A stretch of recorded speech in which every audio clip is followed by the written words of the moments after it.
Hello, everybody, and thank you for being a part of this Recruiting Insider, this session of the Recruiting Insider webinar, and really excited for the agenda that we have today. Two retention programs that cause more turnover than they prevent. And we have a special guest speaker with us today, David Broyles, Director of Driver Services from Averitt Express. David, welcome to the webinar, sir. Thank you. Appreciate it. I'm looking forward to it, Kelly. All righty. I've known David for years, and I'm going to talk about the pitfalls of these two retention programs, but then I'm going to hit that pretty quick because I'm going to give David time to talk about how to set them up and make them successful. I do want to go ahead and mention in the first part here that you may have noticed the Oklahoma City flyer up while we were waiting for the webinar to start. That's happening week after next, and there's still time to register for that. That's Recruiting Department Management and Leadership. That's all high-end Recruiting Department Management and Leadership content. And then we have in New York, in Albany, New York, being supported, sponsored by, and hosted by the Trucking Association of New York, the week of November 7th. And so we have those flyers as well, and I'll probably have Laura attach those to the link that goes out. Our next webinar, I want to go ahead and mention that now as well, is November 16th, and that one is entitled 4 Bonus Programs Trucking Does Wrong. And so we'll identify what those are, tell you why we think they're done wrong, and make some suggestions for what to do, how to do it right. Having said that, let's see if I can get my screens to work. I want to, of course, again, appreciate and recognize TruckRight, or it's the next generation of applicant tracking system for their support. HireRight, we all know who HireRight is, and I do not take lightly their support of this presentation. And I'd also mention to folks that, do remember that we have the ability to, you can ask questions. And one person is asking for peanuts right now, and next thing you know, they're going to want popcorn with butter on it. So I appreciate that, Jeff. I tell you what, people flip me trash all the time. I love it. So thank you for that. But you can ask questions as we go along, and we are light on the refreshments today, though. But especially as David starts getting into this, I think you'll definitely want to put some questions at him. With that being said, because we only have 30 minutes here, I want to get right into the Ramsey Minute. Matt Lee's sitting there, standing by to talk with us about social media, and specifically Facebook. Hey, Matt. Hey, thank you so much, Kelly. And today I want to talk about how to recruit on Facebook, or better yet, how not to recruit on Facebook. We have to remember and put relationships first and recruiting second. And so, with more than 156 million American adults, or 64%, are on Facebook today. But here's an even more important statistic. More than half of existing drivers use Facebook. Recent studies found that the percentage of drivers is nearly the same as that of the general population. It's about 50% owner-operators and 60% company drivers are on Facebook. And that makes Facebook the #1 social media platform for drivers by a huge margin. And with more than half of the potential or current drivers in this network, it truly is a no-brainer to make Facebook a part of your recruiting strategy. But here's the catch. Facebook wasn't created to recruit drivers, unfortunately. The site wasn't designed to recruit drivers, or anyone for that matter. It wasn't even originally intended for business use. Instead, it's meant to help people stay connected with friends and family, to discover what's going on in the world, and to share and express what matters to them. In other words, it's all about relationships, not recruiting. It's personal, not business, which can pose a real problem when businesses take a site meant for socializing and try to use it for soliciting. So we have to use Facebook as it's intended, for socializing first and everything else second. If you'll use it to strengthen relationships with your existing drivers and retain them, then recruiting will naturally follow as other drivers see that your company cares. Now let's discuss these 3 ways to make Facebook effective at driver engagement and retention. First, you've got to make it work. Now this is the easy part. If you don't have a Facebook page today, fortunately, it's easy to make. You can just go to Facebook, follow some simple step-by-step instructions, and you're done. I mean, it's a walk in the park. And once you have the Facebook page built, the only way to grow an online crowd is to keep practicing. And what I mean by that is you've got to make it work. So you need to decide up front to either have a page or not, but don't have half a page. Unfortunately, that's what a lot of companies do today. They think, oh man, everybody's on Facebook, I guess we'd better be too. So they throw together a page, post once every blue moon, and honestly there's little or no reason to have a page like that. It doesn't promote a conversation with your existing drivers and doesn't attract new ones either. So what do you do to make it work? Well, there's 2 things. First, you've got to make a schedule. You've got to plan out what you're going to do and when. So for example, you could decide over the next quarter to share good trucking articles every Monday, maybe a message from your leaders every Wednesday, and photos from your drivers every Friday. Regardless of the content, putting it on a calendar provides a clear action plan and blocks out the time needed to accomplish it. Along with scheduling content, remember to budget time for someone to post it and respond to comments, which brings us to the second way to make it work. You have to make it someone's job. I'd encourage you to think of this kind of like a customer service role. It takes similar communication and people skills. The person needs to be able to speak on your behalf, to talk the company talk, but they also need to genuinely enjoy interacting with people and able to keep their cool when someone else loses it. So if you choose someone with these skills and give them ample time, I promise you, you won't be disappointed. Now, finally, we have to make it fun. I mean, it is social media. So we have to have fun with it. It's meant to be a good time. And the more that you make it fun, the more people are going to want to take part. And a great way to do that is to celebrate your employees' anniversaries, awards, and milestones. But be sure to schedule those in your regular content calendar we just discussed. Another way is to edutain. And you may say, what in the world, what is edutain? Educate and entertain. Share content that makes people smarter and makes them have fun and smile at the same time.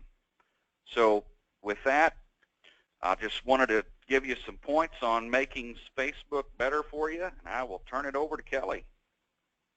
Hey, Matt, I appreciate that. And folks, if you need help in your driver recruitment advertising, certainly give Matt a call there at RamseyMediaWorks.com, and also check out the recruitingsessions.com. They are absolutely edutaining.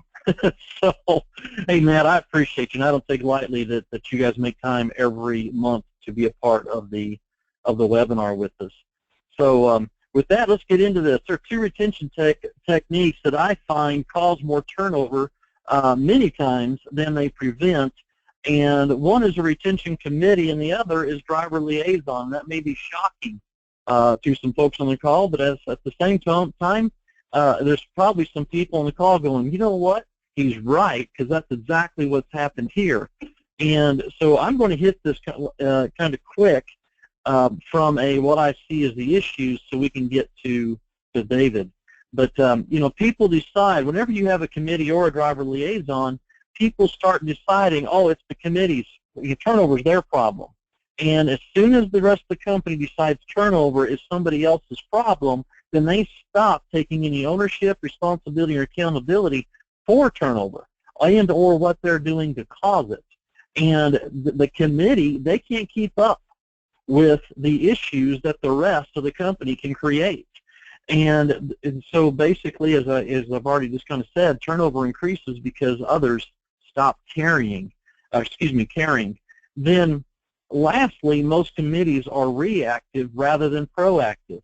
Matter of fact, truth is, in our industry, most retention techniques are reactive rather than proactive. You know, once a driver says, hey, I'm going to quit, it's too late.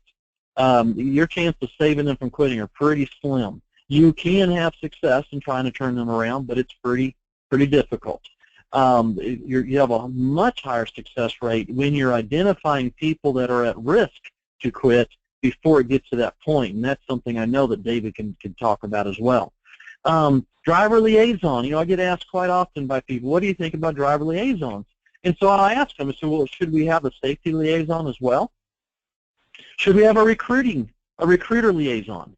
How about a technician liaison?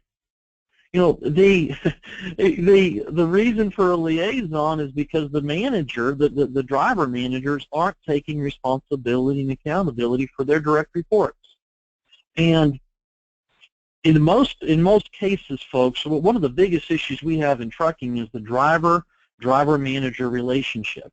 We started calling dispatchers driver managers or fleet managers, but we didn't give them the management training they need, we didn't give them the empowerment they need, and we didn't hold them accountable. And so we have a group of managers that have more direct report employees than any other manager within our company, and they have less experience and have less empowerment and take no responsibility, accountability, or ownership for the work product that they get out of that large group of employees. That is long-term. That's something that we've got to fix. I'm working with several fleets and doing management training and coaching to address that now. And, you know, just a little side note related to that. You know, when you think about how in every other department within your company, when there is a position that's open, if you're hiring a recruiter, you get the resumes, you look through those resumes, you're involved in the interview process and selection process. The only position I can think of in trucking wherein the direct manager is not involved in the selection process is the driver manager. They're basically getting thrown another body. And that's how they treat it. Just another one. Just go get me another one. You know, once we get driver managers trained and empowered and held accountable, the next shift in my book is when we start involving them in the selection process, just like you are involved in the selection process today. That is diametrically opposed to how it's done at, you know, 90-some-odd% of the fleets in America. So, David, I think has something to say about that too, and I'm going to try to rush through this. Liaisons can't keep up. Already talked about that. Pretty soon, what happens is, as soon as the driver's upset, boom. You got to talk to liaison. It is transform to liaison, and that starts creating an us versus them environment. And next thing you know, the liaison's bringing back problems, and now we got finger pointing going on. And you know, and usually this is the problem has already gotten out of control, so they're spending all their time firefighting. That's the issue with those two agendas if you don't set them up right. Having said that, I am so glad to have David on the phone, because David has set these processes up, and he's going to share with us how he has made them successful. And I will say beforehand, I put some of this stuff is Kelly's words here, and then so David, you know, you just take it whichever way you want to go, and I'll interject as well.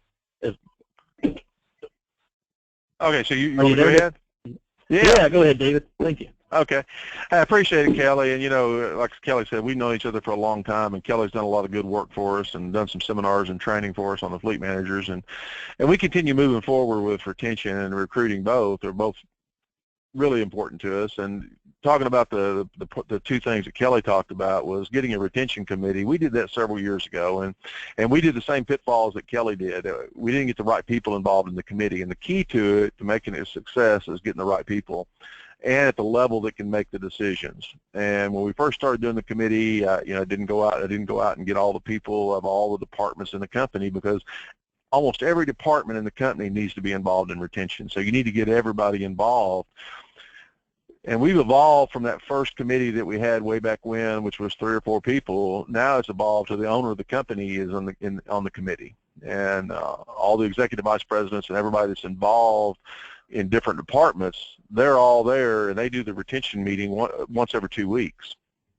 And so where we are now, they're able to make a decision for us. If we need something done or we think something needs to happen, it's not something that has to go through a process that used to take 3 or 4 months to get it done. Now it's just, hey, let's do that, and we walk out of the meeting and it's done, and we're starting moving forward and doing whatever the new thing is. And Kelly brought up a good point. How do you figure out, how do you get proactive and not do reactive stuff? You know, we don't want to find out what happened 6 months ago. We want to know what's happening with the fleet today. And we do a lot of things to bring to the committee, say, hey, here's what we're seeing, here's what we'd like to do, and we go out and find ways to fix it. And the way we do that, we do engagement surveys, which is engagement surveys. We're surveying the drivers that are out there today that are driving for us, and we've had great success with that. One thing I'll say about surveys are only as good as how you act on them. If you take surveys and you don't change anything, pretty soon you won't have any participation on your surveys. So if you get surveys and you do the right things on a survey, you get the answers back, you need to go act, because if you don't act, drivers will quit participating in the survey. So we do the surveys. We do a lot of analytics with some companies doing analytics for us to tell us, hey, these are the drivers that are most likely to quit in the next 30 days and the next 60 days. These are drivers that you're having issues with based on some analytics. We take those and we call those drivers. Now, we don't tell them we're calling them because they're on a list, but we call them and have a good conversation. We have a positive conversation with them. Hey, what's going on? Everything going great? And we got some stuff that we talk, and we got some people that are really trained that know how to talk to the drivers and get to the issue. So we have several ways to input that brings that information back to us. It says, hey, we're having an issue here. We're seeing a trend where we're having problems with this, and you know, it may be, hey, you got a problem with night dispatch. You get enough comments, you say, hey, I've got a problem with night dispatch, and they're not doing something right. I need to go in there and tinker with that and tweak that because the perception is I've got a problem. And we take all that stuff to the retention committee, and they're strong enough to be able to resolve it. But the key's always been and always will be the fleet manager or the driver manager or whatever you call the person that's over your drivers. They're the front line on retention. So you got to always keep driving everything to the fleet manager because they have the ultimate responsibility, so to say, only because they have the relationship with the driver. They're the people that can make your retention numbers really good. If you get those guys involved, and you got to keep them involved, you always got to keep thinking everything you're doing, you want to make sure you involve those fleet managers. We did some stuff with driver liaison. We actually call it something a little different. We call it a driver concierge because we think they're the guys that are actually out there to help the driver, kind of like a bellhop or a concierge at a hotel. And we're calling driver concierge, and we've had great success with this, and there's a couple reasons for that. One is that we make sure that they're communicating on a daily basis back to us at the retention group and the driver services group and also the operations group. They're always communicating back so that the fleet manager knows what's being said.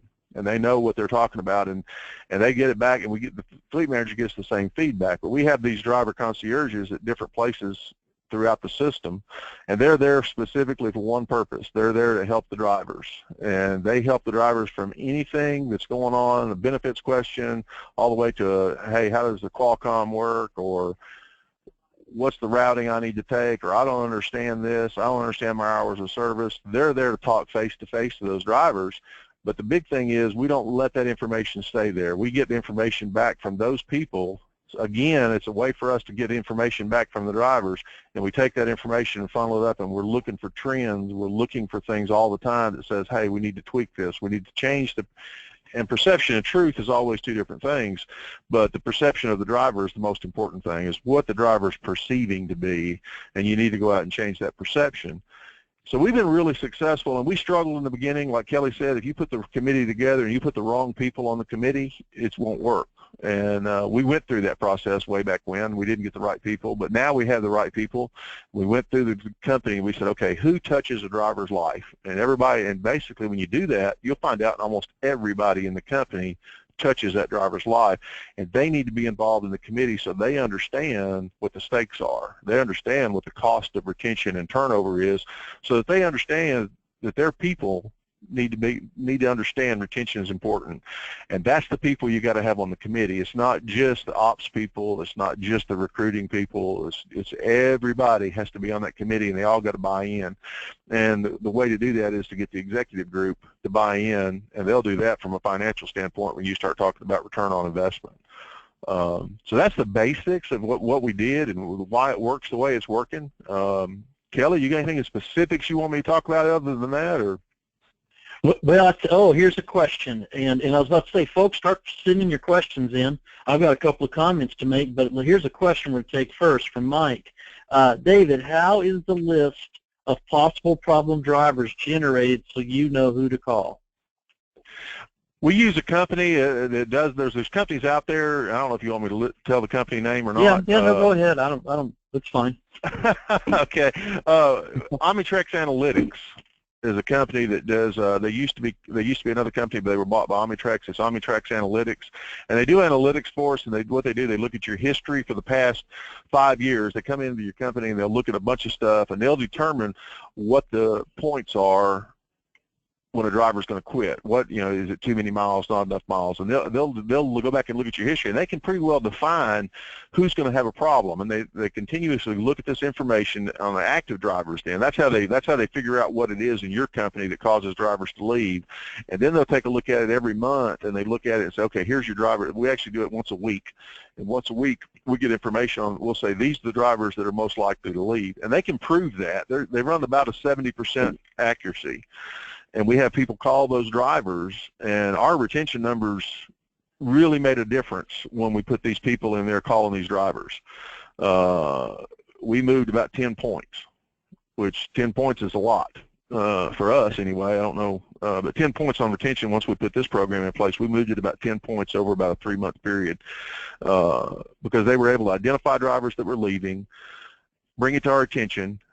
We would then take it, move whatever we needed to. The fleet managers get involved, and sometimes, you don't want your fleet managers making those calls. You want somebody outside making those retention calls, because sometimes the problem is the fleet manager, and so they're more apt to talk to these folks and say, hey, you got a problem with the fleet manager here, and you can fix that problem where they might not tell the fleet manager that. So that's been a good program for us.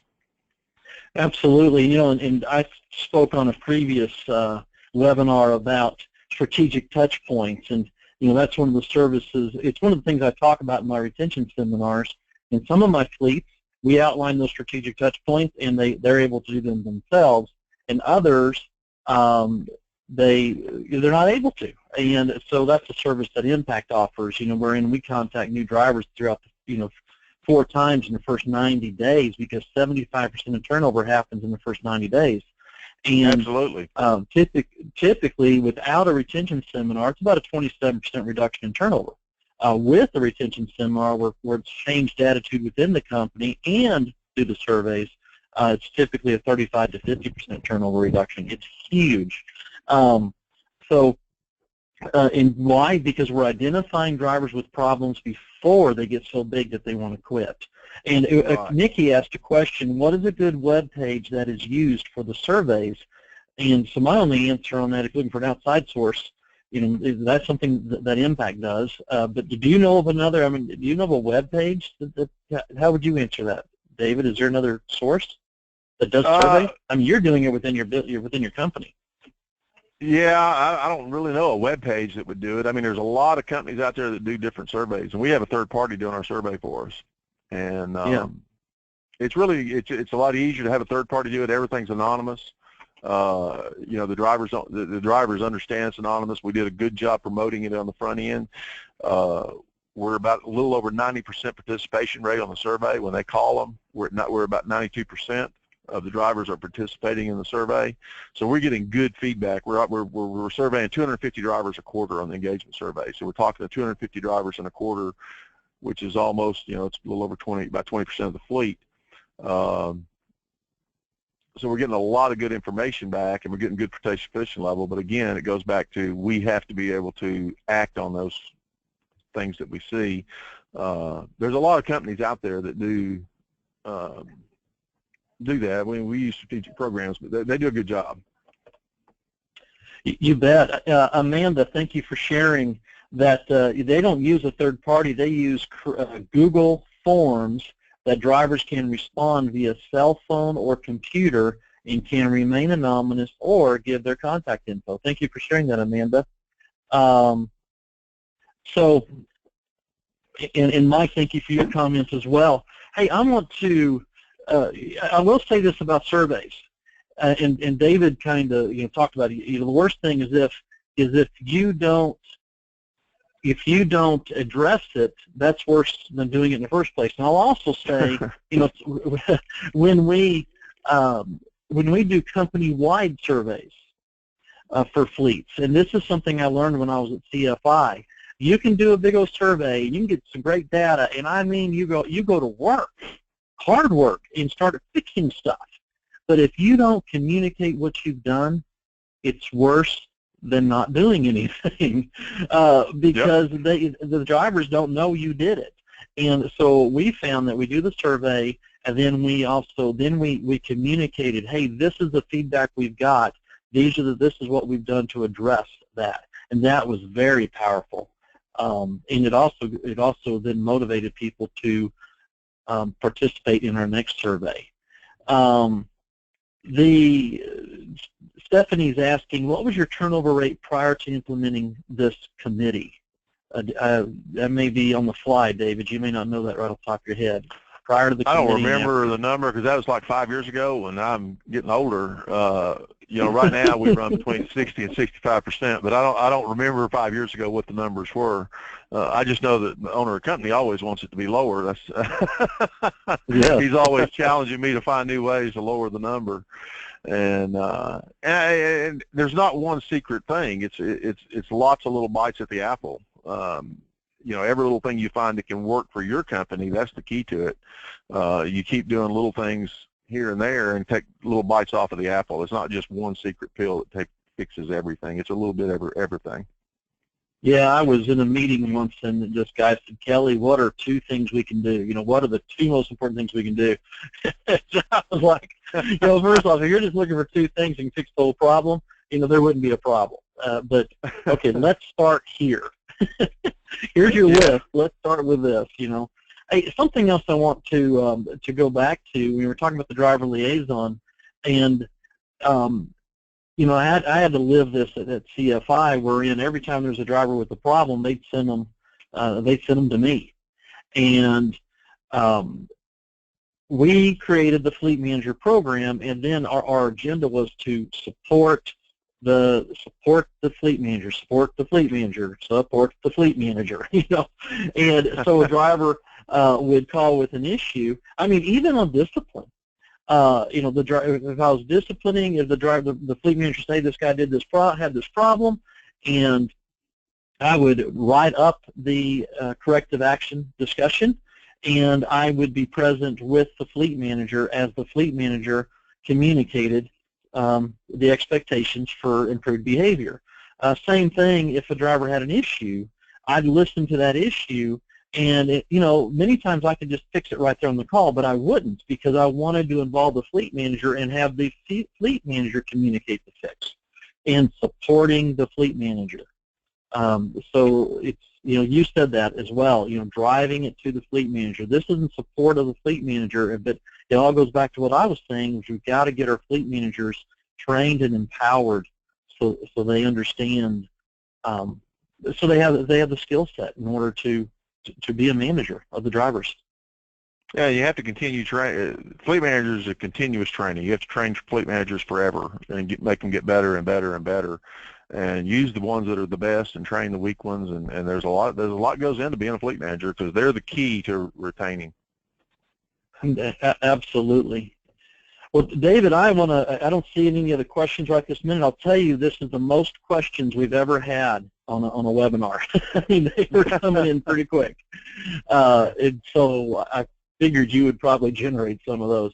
To the audience, there were 646 people registered for the webinar today. I don't take that lightly at all. We will get this recording out to you and attach a couple of the flyers to the events that are coming up. I hope that folks can make those. And to David, again, thank you so much for taking time this morning and for sharing to the audience the things you've put into place and success you've had. Matt, thank you again for you as well. Thank you much. I appreciate it. You bet. Thank you, sir.